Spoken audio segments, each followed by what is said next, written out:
Jamaah. Yeay. Oh jamaah. Yeay. Alhamdulillah. Kasih sayang Allah lebih besar daripada kasih sayang ibu kepada anaknya. Tepuk tangan dulu yuk.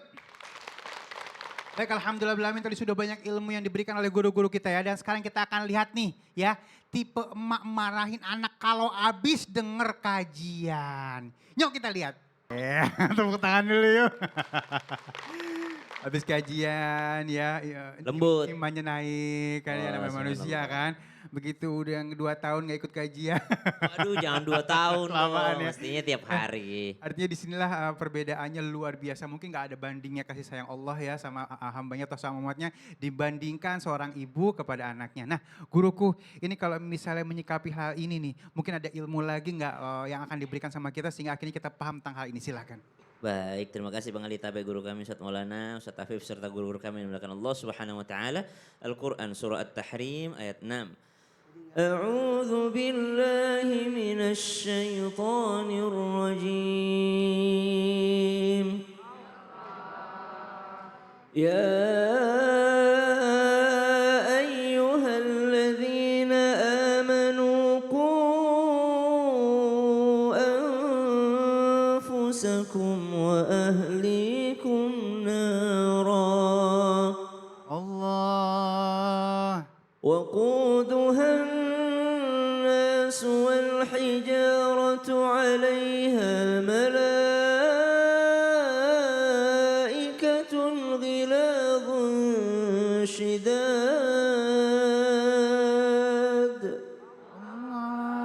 لا يعصون الله ما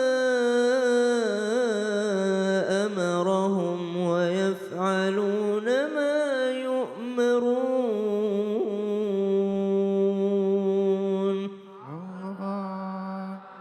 Nabi Shallallahu Alaihi Wasallam seringkali memberikan pelajaran kepada para sahabatnya radhiyallahu anhum ajma'in dan kita semua umatnya, mudah-mudahan kita selamat dan berjumpa dengan Nabi Shallallahu Alaihi Wasallam.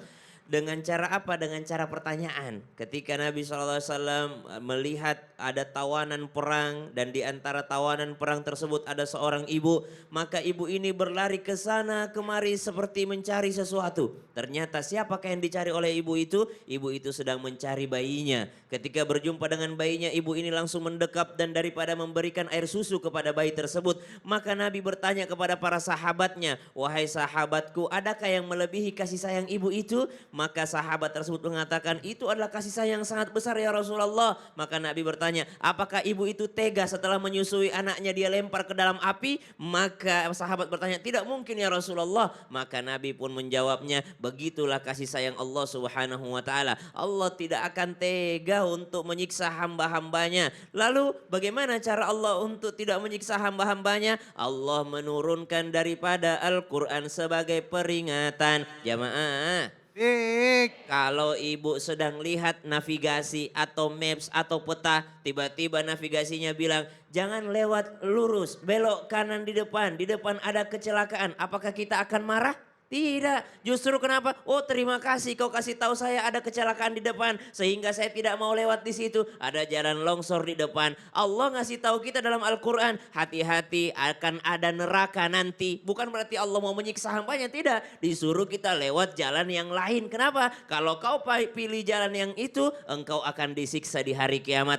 Engkau akan tersiksa di padang mahsyar. Engkau akan tersiksa di kuburan. Maka bentuk kasih sayang Allah justru ketika menceritakan tentang siksanya di hari kiamat. Kenapa? Begitu sayangnya Allah, kita belum nyampe di hari kiamat, udah dikasih bocoran. Begitu kasih sayangnya Allah, kita belum masuk ke alam barzakh, udah dikasih bocoran pertanyaannya malaikat. Apa pertanyaan malaikat di alam barzakh? Marabbuka, siapa Tuhanmu, siapa nabimu, apa imammu, apa kiblatmu? Itu pertanyaan di alam kubur udah dibocorin duluan. Supaya apa? Supaya kita tidak tersiksa di hari kiamat. Maka kalau dikatakan kasih sayang seorang ibu ketika dia cerai, cerewet kepada anak-anaknya. Begitu pula dengan Allah Subhanahu wa taala. Al-Qur'an 30 juz, 114 surah, isinya petunjuk Allah Subhanahu wa taala, menceritakan neraka. Tapi Ustaz, berarti Allah kejam? Oh, bukan kejam. Sama seperti orang ketika mendengarkan navigasi di HP-nya, lalu HP-nya cerewet mengatakan jangan lewat depan, ada kecelakaan. Apakah kita marah? Tidak, bersyukur. Terima kasih, untung kau kasih tahu saya, maka saya cari jalan yang lain. Subhanallah.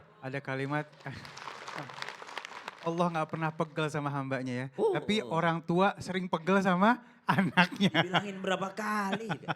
Terima kasih guru, tepuk tangan dulu yuk. Baik, alhamdulillah dan guru langsung Ya. aja kita masuk ke dalam segmen. Ustaz bertanya, kami menjawab. Yuk, yuk, yuk. Yuk, kalau tadi sudah sebelah kanan, sekarang saya mau nanya di sebelah kiri. Yuk. Ibu aja. Oh, nah ini dia nih. Akan ibu berdiri. Ya, aku geser sini dah, belakang guru dah.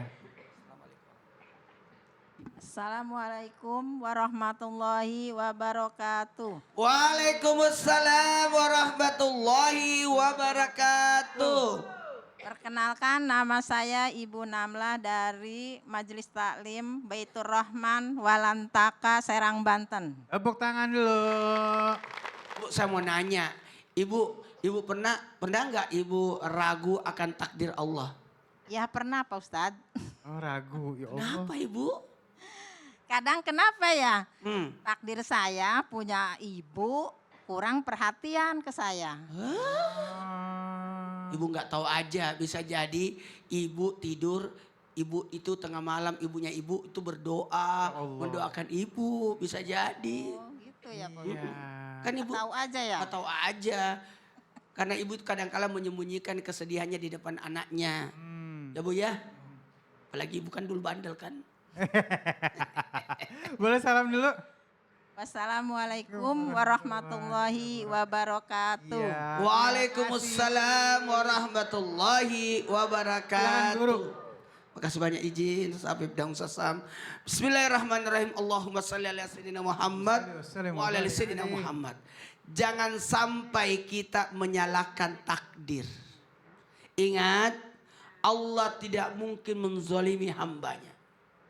Ingat, kalau kita memiliki ibu yang kurang perhatian, bukan berarti Allah marah sama kita atau Allah lagi tidak sayang sama kita, tidak. Bisa jadi ibu selalu berdoa. Ingat. Dari situlah kita bisa lihat betapa sayang. Biasa ibu cerewet, itu cuma di mulut. Di hatinya tidak. Ya betul. Tahu nggak? Bisa jadi tengah malam ibu langsung nangis. Tahu nggak, Bu? Bu, ada 3 doa yang mustajab yang tidak ragukan lagi pasti diterima. Apa itu? Doa orang yang terzalimi. Jadi hati-hati dengan doanya orang terzalimi. Yang kedua, doa orang yang berpergian musafir itu diijabah. Apalagi doa yang ketiga. Siapa itu? Doa orang tua yang ditujukan kepada anaknya, maka itu adalah doa yang diijabah.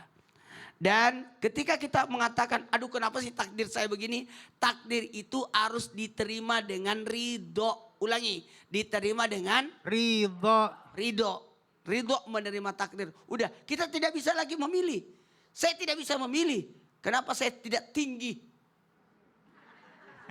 Nggak bisa. Iya. Kenapa saya tidak putih? Kenapa hidung saya nanggung? Nah, bisa. Itu takdir. Oke? Terima dengan ridho. Dan ketika kita menerima takdir itu harusnya tetap berbaik sangka kepada Allah. Allahu Akbar. Untung saya di sini. Untung. Alhamdulillah saya muslim. Bisa jadi kalau saya tinggi dan putih, bisa jadi saya jadi orang bule. Bisa jadi saya tidak di sini.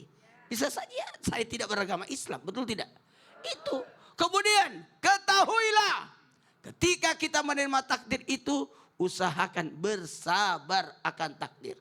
Sabar menjalaninya. Karena ujian itu bisa datang dari diri kita sendiri. Karena kita ragu atau menyalahkan. Dan hingga ketika kita diuji, lakukan tahapan ini. Sabar, ridho, syukur. 1, 2, 3, sabar. ridho, syukur. 1, 2, 3 Sabar, sabar. ridho, syukur. Sabar sebelum, sabar ketika, sabar sesudah. 1, 2, 3. Sabar sebelum, sabar sesudah, sabar setelah. Ketika dulu. Oh ketika dulu ya. Sabar sebelum. Sabar sebelumnya dengan belajar. Sabar ketika menjalankan ujian. Ya. Dan sabar yang ketiga adalah sabar sesudah. Artinya menerima apapun hasilnya. Ya Allah, nikmat. Nikmat Mencintai itu. proses. Iya. Ya.